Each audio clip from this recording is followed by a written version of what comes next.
నకిలీ మద్యం తయారీ అనేది ఏమైనా కుటీర పరిశ్రమ? నకిలీ మద్యం ఇంటింట్లో కూర్చొని తయారు చేసేసి అమ్మేసి ప్రజల ప్రాణాలతో చెలగాటమాడడానికి.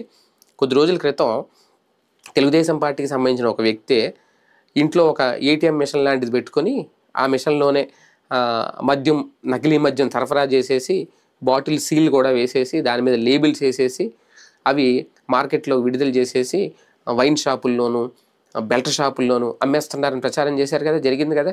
వాళ్ళ బొమ్మలతో ఆ మిషన్ బొమ్మతో సహా సాక్షి పేపర్లు వేశారు కదా. ఓకే, తర్వాత అటువంటి వాటిని కట్టడి చేసే ప్రయత్నంలో కానీ ఏమన్నా ఎక్సైజ్ శాఖ సీరియస్గా తీసుకుందా?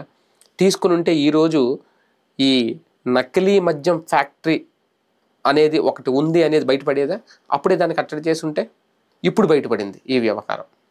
అలాగని ఇక్కడ మళ్ళీ ఎక్సైజ్ శాఖ పనితీరుని తప్పుపట్టాల్సిన అవసరం లేదు, వాళ్ళు కరెక్ట్గానే చేస్తున్నారు.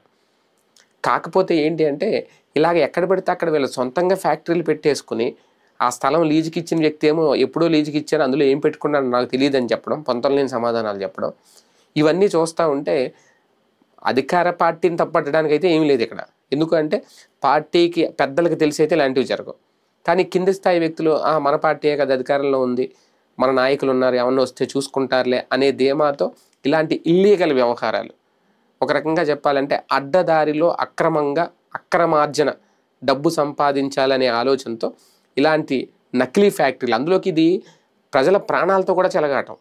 ఇలా నకిలీ మద్యం తయారు చేయడం అనేది ప్రజల ప్రాణాలతో చెలగాటం అంటే ఇటువంటివి ఖచ్చితంగా ఎవరేజ్ చేయరు. ఇదేమి ఇంటింటి కోడి పెట్టేసుకోవడానికి విస్తరాకులు పరిశ్రమ ఇంకో పరిశ్రమ కాదు కదా.